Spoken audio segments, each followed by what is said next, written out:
नमस्कार, मैं रचना शर्मा। चढ़ती कला टाइम टीवी देख रहे सभी दर्शकों का स्वागत करती हूं। आप देख रहे हैं हरियाणा के समाचार। समाचारों की शुरुआत से पहले एक नजर आज के मुख्य सुर्खियों पर।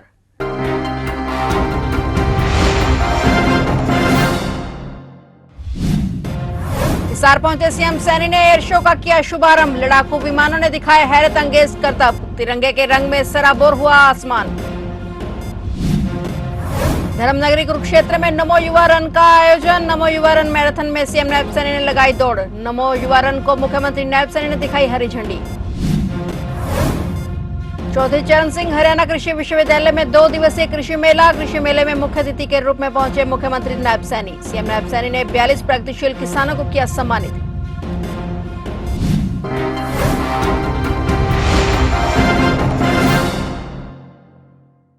और अब समाचार विस्तार से। महाराजा अग्रसेन हवाई अड्डा परिसर में पहुंचे सीएम नायब सिंह सैनी ने आज प्रदेश के पहले एयर शो का शुभारंभ किया। भारतीय वायुसेना की सूर्य किरण टीम ने हैरत अंगेज करतबों से शहरवासियों का दिल जीत लिया। मौके पर मौजूद सेना हिसार छावनी के सैनिक, अधिकारी, उनके परिजन, आर्मी पब्लिक स्कूल और एनसीसी के बच्चे रोमांच से भर गए। सुबह 8 बजे से ही लोग एयर शो के लिए पहुंचने लगे थे। Air show Surya Kiran team के 9 लड़ाकू विमानों ने उड़ान भरी और करतब दिखाए। विमानों का धुआं तिरंगे के रंग में नजर आया। इसके साथ ही 2 विमानों ने उल्टी दिशा में जाकर दिल की आकृति भी बनाई। इसे देख वहां बैठे लोग उत्साह से भर गए और तालियां बजाने लगे। विमानों की गर्जना और वहां चलाए जा रहे देशभक्ति के गीतों ने लोगों में जोश भर दिया। उधर एयर शो का असर आज रविवार को उड़ने वाली सेवाओं पर भी पड़ा। एयरपोर्ट अथॉरिटी के अनुसार एयर शो के कारण जहाज आधे घंटे की देरी से उड़े। एयर शो का उद्देश्य युवाओं को प्रेरित करना है ताकि वे आने वाले समय में भारतीय वायुसेना और पायलट बनने का सपना देख सकें। आज का यह एरोबेटिक डिस्प्ले आत्मनिर्भर, सक्षम और एकजुट भारत की अवधारणा का ये को साकार करता है। यह हम सब के लिए गर्व की बात भी है कि यह सूर्य किरण एरोबेटिक डिस्प्ले हमारे मिलिट्री नागरिक सहयोग का एक अनूठा उदाहरण भी है। मित्रों, सूर्य किरण टीम का प्रदर्शन केवल एयर शो नहीं है, बल्कि ये अनुशासन, टीम वर्क और अटूट देशभक्ति का ये जीवंत संदेश है।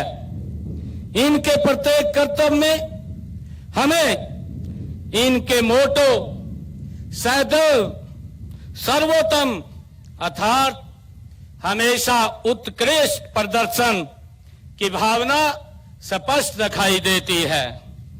आज धर्मनगरी कुरुक्षेत्र में नमो युवा रन मैराथन का आयोजन किया गया। इस मौके पर धर्मनगरी कुरुक्षेत्र में आयोजित नमो युवा रन को मुख्यमंत्री नायब सिंह सैनी ने हरी झंडी दिखाई। इसके बाद युवाओं के साथ मुख्यमंत्री ने खुद भी दौड़ लगाई। इस अवसर पर भाजपा प्रदेशाध्यक्ष मोहनलाल बडोली, सांसद नवीन जिंदल, पूर्व मंत्री सुभाष सुधा भी मौजूद रहे। इस मौके पर मुख्यमंत्री नायब सिंह सैनी ने मैराथन को संबोधित किया। सीएम सैनी बोले कि युवाओं को नशे से बचाने के लिए सरकार लगातार प्रयासरत है, क्योंकि युवा हमारे देश की संपत्ति और शक्ति हैं। मुख्यमंत्री नायब सिंह सैनी ने कहा कि हमारे युवाओं को राजनीति में भी सक्रिय भूमिका निभानी चाहिए। यह भागीदारी परिवारवाद और वंशवाद को समाप्त करती है और आज तकनीकी विकास ने हमारे जीवन को सरल बनाया है और तेजी से आगे बढ़ रहे हैं। सीएम नायब सिंह सैनी ने कहा कि लोकतंत्र और राजनीति में युवा सक्रिय भूमिका निभाएं और राजनीति से परिवारवाद और वंशवाद को खत्म करें। लोकतंत्र में युवाओं की भागीदारी जितनी अधिक होगी, देश उतना ही और प्रदेश भी उतना ही भविष्य का उज्जवल रहेगा।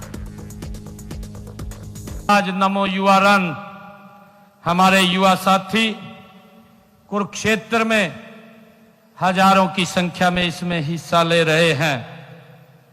आज धर्म क्षेत्र कुरुक्षेत्र के इस पावन धरा पर आप सबके बीच आकर मुझे बहुत ही गर्व और हर्ष की अनुभूति हो रही है।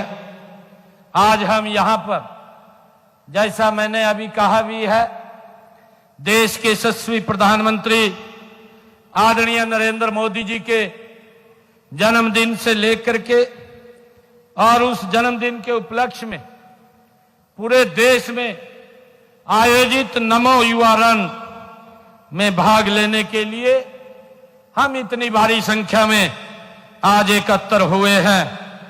आज की यह मैराथन हमारी युवा शक्ति की ऊर्जा, जोश और राष्ट्र निर्माण के संकल्प का ये प्रतीक है। कौशल विकास, और औद्योगिक प्रशिक्षण विभाग की यह पहल युवाओं को भविष्य को उज्जवल बनाने की दिशा में एक महत्वपूर्ण कदम है। यह रन केवल 5 किलोमीटर की नहीं बल्कि यह देश की तरक्की की दौड़ है जो हर युवा के मन में समर्पण, धैर्य और मेहनत की भावना को ये जगाएगी। मैं इस मैराथन में भाग लेने वाले हमारे सभी हर युवा को और मैं बहुत बहुत बधाई और शुभकामनाएं देता हूं। आपका जोश, आपका उत्साह और आपकी ऊर्जा ही ये हमारी असली ताकत है। मुख्यमंत्री नायब सिंह सैनी आज हिसार दौरे पर आए। इस दौरान सीएम नायब सिंह सैनी ने चौधरी चरण सिंह हरियाणा कृषि विश्वविद्यालय में शिरकत की। चौधरी चरण सिंह हरियाणा कृषि विश्वविद्यालय में 2 दिवसीय कृषि मेला का आयोजन किया गया। बतौर मुख्य अतिथि के रूप में पहुंचे मुख्यमंत्री नायब सिंह सैनी ने 42 प्रगतिशील किसानों को सम्मानित किया। हरियाणा प्रदेश के इंफ्रास्ट्रक्चर को मजबूत करने के लिए लगभग 4,500 करोड़ रुपए की लागत से 2,500 के करीब सड़कों के नवीनीकरण का कार्य शुभारंभ करने का भी हिसार के अंदर अवसर मिला है।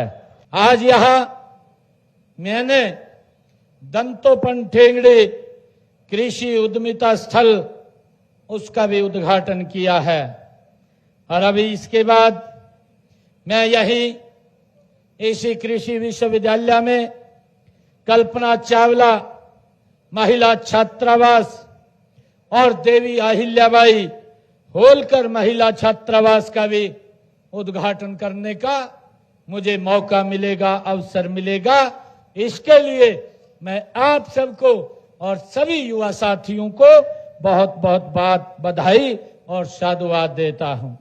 तकनीकी शिक्षा विभाग हरियाणा के प्रयासों से राज्य के इंजीनियरिंग और डिप्लोमा पाठ्यक्रमों के 28 टॉपर विद्यार्थियों को भारतीय अंतरिक्ष अनुसंधान संगठन इसरो के शैक्षणिक भ्रमण का अवसर मिला है। यह दल कल 22 सितंबर की सुबह दिल्ली से अहमदाबाद के लिए उड़ान भरेगा और 23 सितंबर को इसरो के स्पेस एप्लीकेशन सेंटर अहमदाबाद का भ्रमण करेगा और इस दौरान विद्यार्थियों को विशेष स्तरीय उपग्रह निर्माण, अंतरिक्ष प्रौद्योगिकी और चंद्रयान 3 जैसी ऐतिहासिक सफलताओं से जुड़े विभिन्न आयामों की प्रत्यक्ष जानकारी दी जाएगी। इस यात्रा का उद्देश्य छात्रों को कक्षा की सीमाओं से बाहर निकालकर व्यवहारिक और वैश्विक अनुभव से जोड़ना है और इस दल का नेतृत्व तकनीकी शिक्षा विभाग के निदेशक प्रभजोत सिंह करेंगे। उनके साथ उप निदेशक हरिदास कटारिया और उप निदेशक सुश्री अमृता सैनी भी मौजूद रहेंगे। दल में 11 छात्राएं और 17 छात्र शामिल हैं। यह पहली बार है जब हरियाणा से विद्यार्थियों को इसरो भ्रमण का अवसर मिला है और इस यात्रा का संपूर्ण खर्च नायब सरकार द्वारा वहन किया जा रहा है। हरियाणा के कृषि मंत्री श्याम सिंह राणा ने 22 सितंबर से शुरू होने वाली धान की सरकारी खरीद पर खुशी जाहिर की है। उन्होंने कहा कि मुख्यमंत्री नायब सिंह सैनी ने धान खरीद की घोषणा कर दी है। जो धान की खरीद 1 अक्टूबर से शुरू होनी थी वह हालातों को देखते हुए 1 सप्ताह पहले ही होगी। कृषि मंत्री ने कहा कि मंडियों में पूरा इंतजाम है और किसी भी तरह की कोई दिक्कत नहीं है। कृषि मंत्री श्याम सिंह राणा आज रविवार को करनाल में पीएम फरमान पर मैराथन के शुभारंभ करने के लिए पहुंचे थे। उन्होंने किसानों को संबोधित किया और मैराथन को हरी झंडी दी। उन्होंने कहा कि हमारा मुख्य उद्देश्य किसानों को प्राकृतिक खेती की तरफ लेकर जाना है, क्योंकि देश के अंदर रासायनिक खेती बहुत ज्यादा हो रही है और हमें किसानों को रासायनिक खेती से प्राकृतिक और जैविक खेती की तरफ मोड़ना है। इससे हमारे खेतों की सेहत ठीक रहेगी।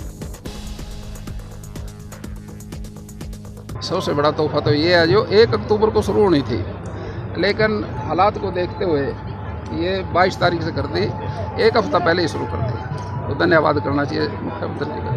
तो मंडियों में इंतजामात पूरे हैं सर? कोई दिक्कत नहीं किसी तरह की, मंडियों में तो पूरा इंतजाम है, पहले से हमारी सब कुछ तैयारी है। ऐसा कुछ मंत्री जी, किसानों को, हरियाणा के किसानों को और हाईटेक करने के लिए कुछ नई टेक्नोलॉजी ला रहे हैं आप? देखिए, ये तो प्रोग्रेस एक सिस्टम है, बढ़ता रहता है, चलता रहता है, नया कुछ आता रहता है हर बार। तो हम समझते हैं अभी किसानों को तो हमने प्राकृतिक खेती की तरफ ले जाना है, क्योंकि देश के अंदर कैंसर की बीमारी का ज़्यादा प्रकोप हो गया और वो इससे हुआ डीएपी, यूरिया, पेस्टिसाइड और ये हमारी रासायनिक खेती है, इसको अब मोड़ देने की ज़रूरत है प्राकृतिक खेती की तरफ, जैविक खेती की तरफ। उससे हमारे देश की सेहत ठीक रहेगी। एंटी करप्शन ब्यूरो अंबाला की टीम ने थाना सडोरा के एएसआई पवन कुमार को थाने के अंदर ही 10,000 रुपए की रिश्वत लेते रंगे हाथों गिरफ्तार किया है। कार्रवाई अंबाला निवासी व्यक्ति की शिकायत पर की गई है। रिश्वत मामले में थाने के प्रभारी अजय कुमार और उनके ड्राइवर संदीप की भी संलिप्तता हो सकती है, जिसकी जांच जारी है। एंटी करप्शन ब्यूरो को दी गई शिकायत में अंबाला निवासी सुरेंद्र सिंह ने बताया कि उसके खिलाफ गांव छबीलपुर निवासी कुलदीप सिंह ने कबूतरबाजी के आरोप में थाना सडोरा में मामला दर्ज कराया था और इसमें शिकायतकर्ता को सुप्रीम कोर्ट से अग्रिम जमानत मिल चुकी थी और इसके बाद सुरेंद्र सिंह 15 सितंबर को गांव लखनऊ साहब के सरपंच जरनैल सिंह के पास थाना सडोरा में प्रभारी अजय कुमार से मिलने गया। प्रभारी ने उन्हें मामले की जांच अधिकारी एएसआई पवन कुमार से मिलने को कहा और सुरेंद्र का आरोप है कि एएसआई पवन कुमार ने नियमित जमानत के लिए 1 लाख रुपए की रिश्वत मांगी। इनमें से 10,000 रुपए काम होने से पहले और बाकी के 90,000 रुपए काम होने के बाद देने को कहा। धमकी भी दी गई कि यदि रुपए नहीं दिए तो वह उनके खिलाफ जांच में असहयोग का आरोप लगाकर रिपोर्ट दर्ज करेगा। सुरेंद्र की शिकायत पर एंटी करप्शन ब्यूरो ने आरोपी एएसआई को रंगे हाथों पकड़ने के लिए जाल बिछाया और कार्रवाई की। चज्जर बहादुरगढ़ के अशोकनगर से 5 दिन पहले लापता 11 वर्षीय अनंत का शव एसडीआरएफ और गोताखोरों ने ड्रेन में से ढूंढ निकाला है। शव दिल्ली के गांव जड़ोदा कलां की तरफ ड्रेन में मिला है। बच्चा नाहरा नाहरी रोड पर इस्कॉन मंदिर के नजदीक बन रहे ड्रेन के नजदीक डूबा था। पहले ही दिन उसकी साइकिल ड्रेन में मिली थी और इसकी वजह से उसके ड्रेन में डूबने की आशंका थी। आज करीब 12 बजे के आसपास लोगों ने बच्चे का शव ड्रेन में तैरता देखा तो पुलिस को सूचना दी। लाइन पार थाना पुलिस मौके पर पहुंची और शव को बाहर निकाला गया। पुलिस ने सब परिजनों को भी मौके पर बुला लिया। शव का पोस्टमार्टम के लिए सिविल अस्पताल में भिजवाया जाएगा। लाइन पार थाना प्रभारी परमजीत का कहना है कि शव का शिनाख्त हो चुकी है, उसे ड्रेन से बाहर निकाला गया है। मृतक आनंद बुधवार से सुबह से ही लापता था।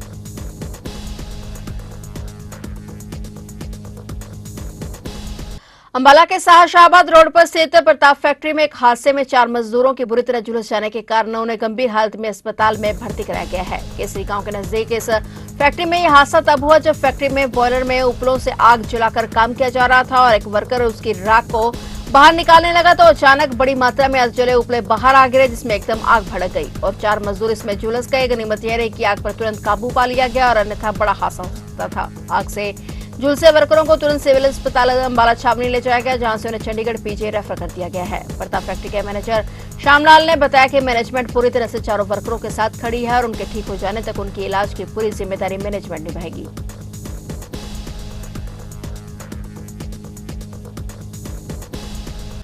बहादुरगढ़ में एक बार फिर से रफ्तार का कहर देखने को मिला। यहां एक तेज रफ्तार कार ने 3 व्हीलर को पीछे से जोरदार टक्कर मार दी, जिसके चलते 3 व्हीलर में सवार एक महिला की मौके पर ही मौत हो गई। वहीं 3 लोग गंभीर रूप से घायल हो गए। बहादुरगढ़ शहर के बीच से होकर गुजर रहे दिल्ली रोहतक रोड पर स्थित हरदयाल पेट्रोल पंप के सामने यह हादसा हुआ। घायलों को इलाज के लिए बहादुरगढ़ के ब्रह्मशक्ति संजीवनी अस्पताल में भर्ती कराया गया, जहां घायलों की हालत फिलहाल चिंताजनक स्थिति से बाहर बताई जा रही है। घटना की सूचना मिलते ही पुलिस मौके पर पहुंची और मामले की जांच शुरू की गई। वहीं मृतक महिला की पहचान लाइन पार क्षेत्र के विकास नगर की रहने वाली कमला देवी के रूप में हुई है। बताया जा रहा है कि वह सतवीर नाम के ऑटो चालक के साथ बैठकर अपने घर जा रही थी।